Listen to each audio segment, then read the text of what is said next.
Kumusta na kaya ang kalagayan ni Rafael? May balita ka na ba sa mga kaibigan niyo dun sa Singapore? Usisa ni Cyrene. Wala pa naman balita si Leila dahil pribado daw ang lahat. Bawal pang bisita kung hindi ka kamag-anak. Malungkot na sabi ni Sahela.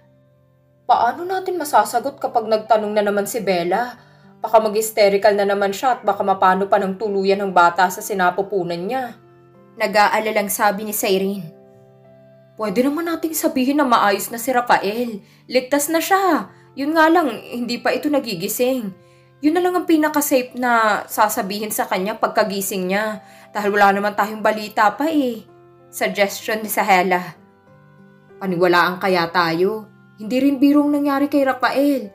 Panalangin na lang natin na makasurvive siya. Kailangan pa siya ni Bella. Hindi siya pwedeng mamatay nang hindi pa nito nakikita ang mag-ina niya. Kasalanan niya ng ingrata niyang ina. Siya lahat ang may kasalanan nito. Huwag ko lang talagang makita ang matandang yun at baka masabunutan ko pa siya. Gigil na sabi ni Sahela. Natawa naman si Cyrene. Gaga ka, lahat na lang wala kang inuurungan. Ilan na bang nasabunutan mong matanda dahil sa kachichismis sa'yo? Natatawang tanong niya dito. Siyempre, lahat na yata ng kapitbahay namin. Halakak naman ni Sahela. Buti hindi ka na ipapabarangay. Natatawang tanong niya. Napabarangay na nila ako, ilang beses na. Wala naman silang napala kasi mali naman talaga sila. Masyadong mapanirang puri. Yung bang hindi mo sila inaano pero makaimbento sila ng salita na hindi ka aya-aya tungkol sa akin, wagas. Alam mo yung pakiramdam na ang sarap tabasin ng mga bunganga at dila nila? Mga ganyang tao ang dapat na parusahan. Nakakagigil sila. Inis na kwento pa nito. Tumawa lang ang kaibigan nitong si Cyrene. Tama na yan at baka ma-high blood ka. Ako pa ang may kasalanan. Hagik-hik nito. Tara, pasok na tayo dun. Baka gising na si Bella. Magwala na naman yun. Hindi maganda sa katawan ng laging may turok na gamot.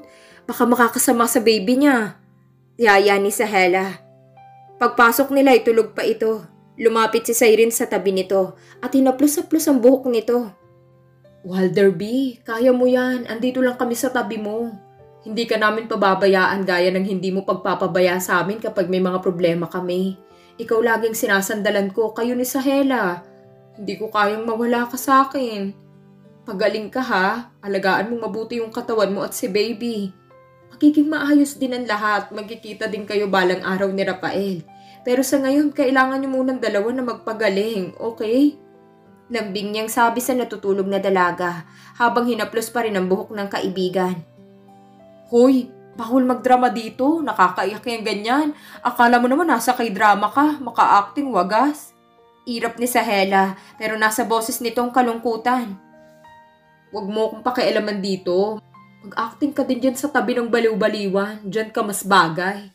Simangot na irap din niya sa kaibigan. Kumusta si Rafael? Mahinang sabi ni Bella na hindi nila namamalayang gising na pala. Bahagya pa silang nagulat na magsalita ito. Maayos na daw siya pero hindi pa daw ito nagigising at nasa ICU pa rin siya para maobserbahan pa. Sagot agad ni Sahela na lumapit na din sa kama kung saan nakahiga si Bella. Kaya dapat magpagaling ka na din. Alalahanin mong may bata dyan sa sinapupunan mo. Mas lalong magagalit si Rafael sa'yo kapag hindi mo inaalagaan ang sarili mo. At ang magiging baby nyo. Sabi naman ni Cyrene. Huwag kang masyadong mag-isip ng kung ano-ano dahil nakakasama yan sa'yo. Please, huwag lang si Rafael ang isipin mo. Isama mo din ang bata. Kapag na-stress ka na naman dahil sa kaiisip kay Rafael, baka tuluyan ng malaglag yung bata sa tiyan mo. Sita ni Sahela. Sahela, imbis na pag-aanin mo ang loob niya, kinokonsensya mo na naman siya. Hindi ka nakakatulong. Inis na sabi ni Cyrene. Kanina pa kayo nagbabangayan. Simangot niya. Gusto ko na munang mapag-isa. Ayoko nang maingay. Dito lang ako sa tabi mo. Akong magbabantay sa'yo, Bella. Ikaw, Sahela, umuwi ka na para makapagpahinga ka na din. Ayoko din ng maingay. Irap ni Cyrene kay Sahela. Nagsasabi lang naman ako ng truthfulness eh. Simangot nito. Napabuntong hininga na lang siya at hindi na umimik pa. Pero mayat maya hindi na naman niya mapigilan na maiyak. Sobrang nag-aalala pa rin siya sa kaligtasan ni Rafael. Dahil hindi biro yung aksidenteng kinasangkutan nito. Sana ligtas siya. Kailangan pa namin siya ng anak ko. Sabay haplo sa malaking umbok ng tiyan niya. Bella, shh, nakakasama sa yung pag-iyak at ma-stress. Baka mas lalong mapahamak si baby sa tiyan mo. Tahan na, i-relax mong sarili at isip mo. Please, El. Mahinahon na sabi ni Cyrene. Hindi ko lang mapigilan na mag-alala kay Rafael. Hindi pa rin ako kumbinsido na maayos na lagay niya. Lalo na't nasa ICU pa rin siya. So, ibig sabihin na nasa critical na kondisyon pa rin siya hanggang ngayon. Umiiyak niyang sabi. Ipag-pray natin na magiging maayos ang lahat. Huwag kang mawala ng pag-asa. Magtiwala lang tayo sa itaas. Magpakatatag ka. Sabi naman ni Sahela. Kasalanan ko to. Kung di ako padalos-dalos sa desisyon ko, hindi sana siya madidisgrasya. Lumuluha niyang sabi. Shh, hindi mo kasalanan. Walang may gusto sa nangyari. Kaya wag mong sisisihin ang sarili mo. Nakita mo naman sa video na hindi mabilis ang patakbo niya sa sasakyan niya. Yung truck ang may kasalanan dahil nawalan yun ng preno. Kaya nabangga ang sasakyan ni Rafael. Naiintindihan mo? Gigil na sabi ni Sahela. Bakit nagigigil ka dyan? Umalis ka na nga dito. Taboy ni Cyrene. Ang tigas kasi ng ulo. Inuuna pa yung pride kesa ang tawagan niya di sana naging okay ang lahat. At kung may masamang nangyari dyan sa batang nasa sinapupunan mo, natural na mas magagalit si Rafael kapag nawala ang bata sa tiyan mo. At ikaw naman sisisihin mo naman ang sarili mo dahil pinabayaan mong anak mo. Nag-aalala ka kay Rafael pero hindi ka nag-aalala sa maaaring mangyari sa'yo at sa bata. Napakatigas ng ulo mo. Inis na sabi na naman ni Sahela. Inis na tumayo si Cyrene at itinulak palabas ng kwarto si Sahela. Alam niyang hindi ito titigil sa kakatala kapag naiinis na ito. Bruha talagang babaeng to. Umuwi ka na, ako ng bahala kay Bella. Hindi ka nakakatulong dito. Mas sinasaktan mo lang ang damdamin niya. You don't understand her feeling because you are not in her position. Uwi na, mag-iingat ka. Kung gusto mo bumalik dito, please lang magdala ka ng pagkain at madaming pasensya at pangunawa. Bye! Irap niya dito at isinara ng pintuan. Hindi na niya pinakinggan ang isasagot nito. Huwag mo akong Englishin dyan. Yun lang ang narinig niya dahil sinara niya na agad ang pintuan. Are you okay? Agad na tanong ni Cyrene kay Bella pagkalapit niya dito. Tumangulang ito. Lumapit siya at niyakap niya ito. Thank you. I know, Sahela was right. Pero tao lang din ako. Nag-aalala at nasasaktan. Kahit pilitin kong isipin na magiging maayos din ang lahat. Hindi ko pa rin maiwasan na hindi ko siya maalala at mangamba sa kalagayan niya. Malungkot niyang sabi. Naiintindihan kita. Magpahinga ka na. Gagawa ko ng paraan para makakuha ko ng update doon. Remember my connections? Kindat niya kay Bella. Pilit naman itong ngumiti. What did you do this time? Tell me. Sigaw ng ama ni Rafael sa kanyang ina. I already warned you to not interfere to your children to what they want. You're too much. Galit na sabi ng ama nito. It's not my fault if he got in an accident. That is because of his stupidity. Mataray na sabi ng asawa niya. Hindi napigilan ng ama ni Rafael na sampalin ng asawa nito. Napalakas yata ang pagkakasampal niya sa asawa dahil kamuntik na itong matumba. Galit na galit niya itong tinitigan. Agad namang dinaluhan ng panganay nilang anak ang ina. At ang bunso naman ay yumakap sa kanilang ama. How dare you to say that when you know your son is in critical condition? How dare you to not care what had happened to him? Are you for real? Are you going to be happy if he die? You selfish brat. Damn it! I can't believe I married a crazy person like you. Galit nitong sigaw sa asawa. Hindi pa rin makahuma ang ginang dahil sa pananampal ng kanyang asawa na halos sambahin siya nito. Kung paano siya nito alagaan at mahalin ng higit pa sa inaakala niya. Hindi siya makapaniwala sa ginawa nito kaya hindi siya nakaimik. From now on, you are not allowed to visit him here in the hospital. I'm going to ban you here. You too, if you let your mother go in here, in Rafael's room, I will ban you too. Because I know you guys always follow what your mother says, even though you know this is wrong. Galit na sabi nito sa mga anak. If something bad happens to my son, I will never forgive you. You are a responsible mother. I will not going to say sorry for slapping you. Because you deserve that. That's not enough for all the shame you've done to our family. You know how much I love you, but this is too much. Grow up, Salva. Aren't you ashamed of what you do? Sigaw pa ng ama nila. Dad, enough! Awat ng panganay nilang anak. Enough? Sigaw niyang tanong sa anak. You are still siding with your selfish mother? Have you forgotten that she also ruined your life? I know everything. I even confronted her but she never changed. Never changed to the point that one of our family member is in critical condition now. Inis niyang sigaw sa mga ito.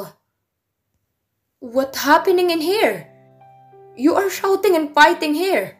All of you, get out! Galit na sigaw na sabi ng lolo nila. I'm sorry, pa. Sabi ng ama nila at agad na lumabas ng kwarto ni Rafael. Malungkot na nakatingin ng mga grandparents nila kay Rafael na nakahilata sa kama na walang malay na parang hindi na magigising pa. Marami itong benda sa katawan.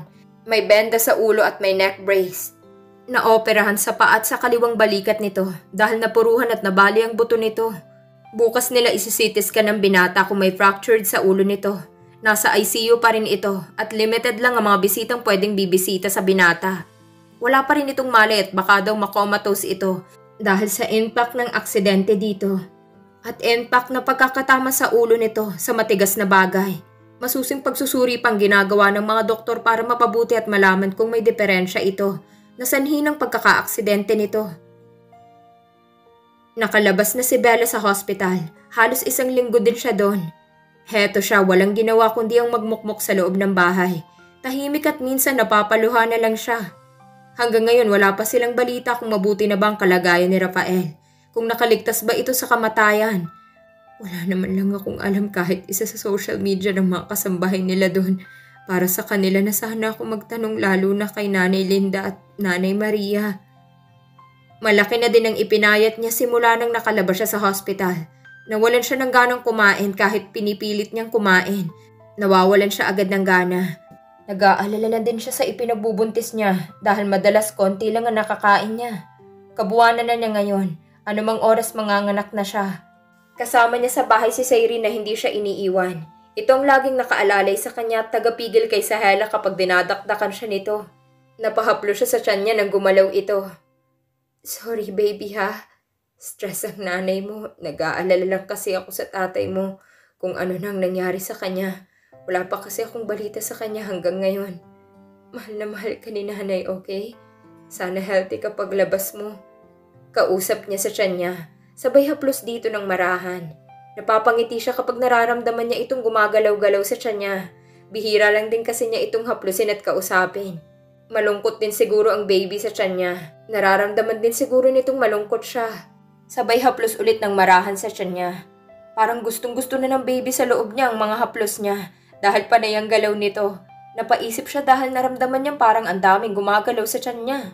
Ganito lang siguro kalikot ang bata sa loob. Dahil kulang siya sa haplos, nagiging excited ito sa haplos niya. Sana kasama kita at sabay natin na panonoorin ang paggalaw ni baby sa aking tiyan. Sana andito ka sa tabi ko. Sana ikaw nag-aalaga sa akin. Pero hanggang sana na lang ako. Dahil alam ko naman na ako ang dahilan kung bakit kita iniwan. Sana nagtiwala ako sa'yo. Sana sinabi ko agad sa'yo ang problema ko. Pero sana kapag nagkita ulit tayo, sana huwag kang magalit sa akin at sa naging desisyon ko. Sana ayos ka lang dyan at ligtas sa kapahamakan. Taimtim niyang bulong sa sarili. Nasa kwarto na siya ng gabing yon. Nasa sala natutulog ang panganay na anak ni Sahela katabi ni Cyrene. Close na close din ang mga ito. Lagi naman pinapaalala ni Sahela sa anak na wag siyang sasama sa ninang Cyrene niya pauwi ng Manila. Lalabas sana siya para magbanyo nang marinig niya ang boses ni Cyrene na may kausap sa phone. Gising pa ang bata at nanonood ng TV. Kahit hindi niya intensyon na makita, hindi niya namamalayan na nakikinig na pala siya sa kausap nito sa phone. Halos panawan siya ng ulirat sa narinig. Totoo bang narinig ko? Nag-aagaw buhay si Rafael? Buhay pa ba siya? Nabatay ba siya o ano? Tell me, Cyrene. Hysterical niyang sigaw. Nakalimutan niyang buntis siya at kabuwanan na niya ngayon. Napahagulgul siya sa nalaman.